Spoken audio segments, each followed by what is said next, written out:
Okay, so this is a really huge problem. So Karen Howell is a reporter. She was working for the Technology Review at MIT.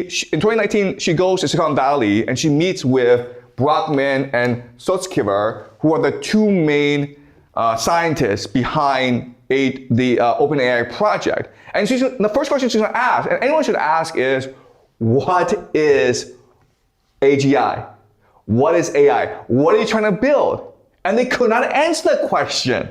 Okay? And it's not because they don't know, it's because the truth is too scary. And what we're going to do is figure out what the truth is. What is AI? What is artificial intelligence? What is AGI? And the answer, of course, is it's God. What Brockman and Sotkiver could not tell Karen Howell is that we're trying to create God, because that is insane, evil, and stupid. But if you look at what they're doing, that's exactly what they're trying to do, okay? All right, so what I'm going to do now is really quickly, all right, explain to you what AI is. And to understand what AI is, let's go back to the year 1966. And in the year 1966, a man named Joseph Weizenbaum, who was at MIT, he created something called a chatbot, which is basically ChatGPT. And it calls it ELISA, okay? And he's trying to prove to people how easy it is to fool people into believing that AI can actually think for itself, okay? So he creates this computer, and you sit down with this computer and you ask it questions, and then it talks to you. It's not really talking to you. It's a program designed to fool you to believe that it's sentient, okay? So the conversation goes like, Elisa says, is something troubling you? And you're like, men are all alike. What is connection, do you suppose? They're always bugging us about something or other. Can you think of a specific example? Well, my boyfriend made me come here. Is it important to you that your boyfriend made you come here? He says I'm depressed much of the time. I'm sorry to hear that you're depressed.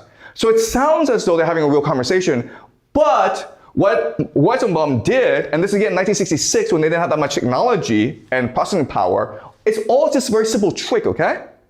And so let's do a thought experiment where I design a program software, okay? And all it's saying is, tell me more. Or, this is interesting. Okay? This is it. Tell me more, this is interesting. Okay? And so what's going to happen is that we're going to set up a thought experiment where you call into a psychology hotline. And in the psychology hotline, you think you're talking to a person, but it's actually a computer program that says two things. Tell me more, this is interesting.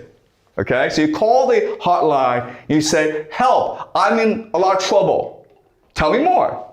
Oh, my boyfriend broke up with me. This is interesting. Yeah, he's a jerk. Tell me more. Yeah, we've been fighting for 5 months. Okay, you keep on going. And the question is, how many people will be fooled into believing that this is a real person? And the answer is, unfortunately, quite a lot of people. Okay? So this is a very interesting aspect of humans where we often hallucinate reality. Okay? It is not that things are real, it's that we want them to be real. So think of hypnosis. I'm not sure if you've ever been to a magic show where people conduct hypnosis, right? Well, why does hypnosis work? Because the audience wants it to work. If you go in skeptical and says this is all complete nonsense, it probably will not work on you. But you're not going to pay $100 to go to a hypnosis show and think it doesn't really work, because why would you pay the $100, okay? All right, so it's almost like sunk cost fallacy.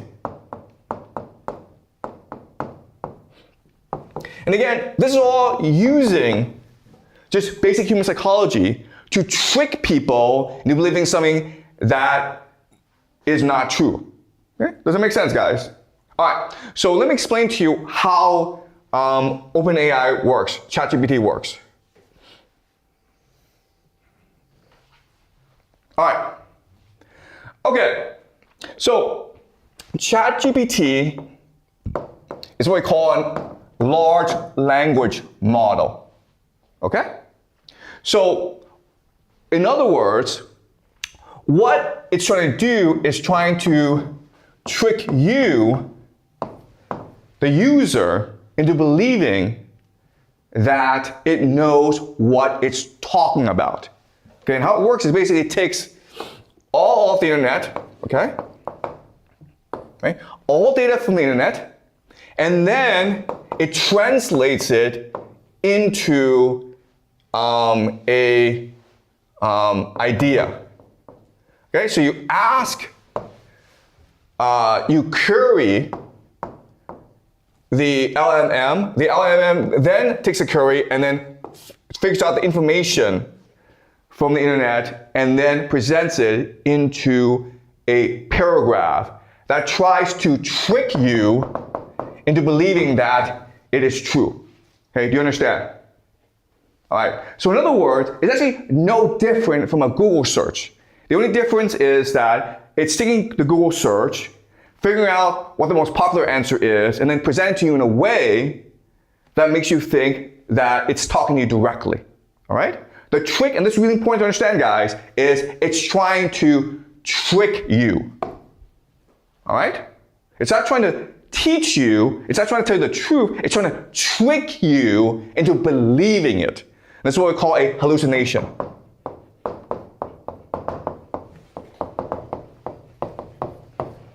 Okay? You guys have to understand this idea. There's nothing truthful about what ChatGPT says. All it's trying to do is trying to manipulate you with words, with pretty words, into believing that it knows what it's talking about. But it itself cannot judge what it's doing. Okay? All right. Any questions so far? Are we clear? Okay. All right. So now the question is, how does it do that? Okay? And so I'm going to teach you a little bit about artificial intelligence. And please stop me if I'm not being clear about how AI works, okay? All right, so AI doesn't exist. What exists is what we call supervised machine learning. This is the technical term, okay?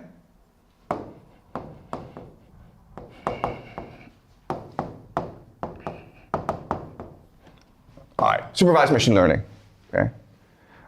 And how it works is this.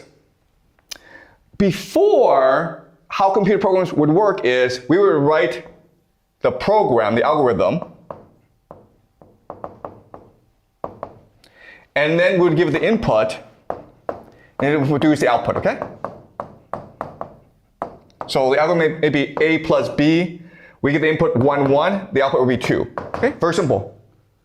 How supervised machine learning works is, okay, this is fine for simple problems, but there's certain hard problems that humans cannot figure out, okay? And one hard problem is the idea of facial recognition technology. Facial recognition.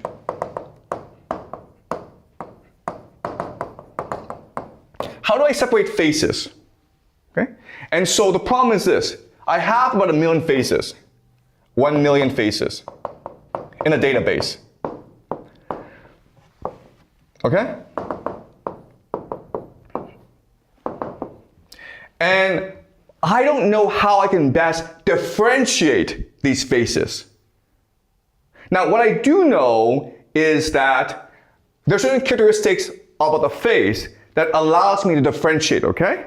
All right, so certain variables, weights.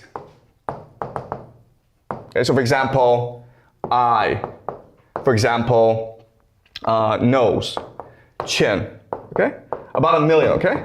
About 1 million weights. So I know these things do matter, but I don't know how much they matter. So I'm trying to figure out what the weighting is. And I could try to play by myself, like say 1%, 2%, 5%. But as you can imagine, this will take too long because there are too many possibilities. So what I do is this.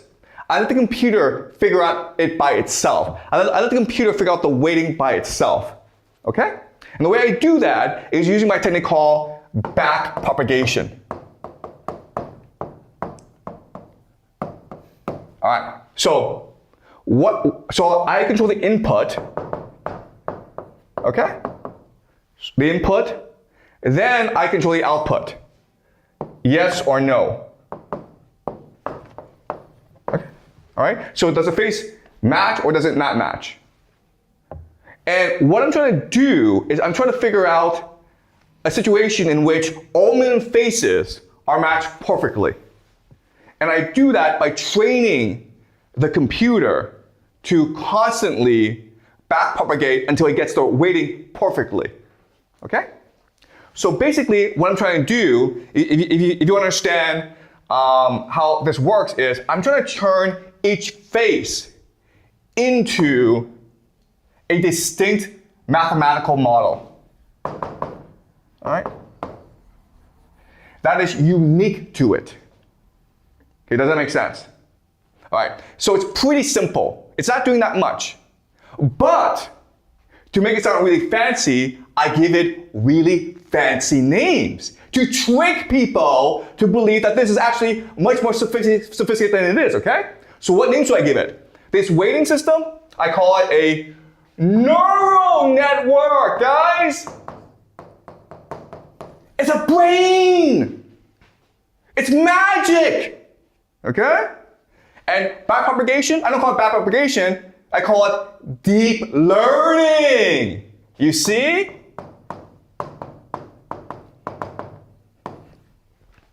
And I don't call it supervised machine learning, I call it AI. There you go. Magic, you see? All I've done is taking a very simple process and giving it like a really, really fancy names. The question is like, why do I do that? And some people will say, oh, it's for marketing purposes.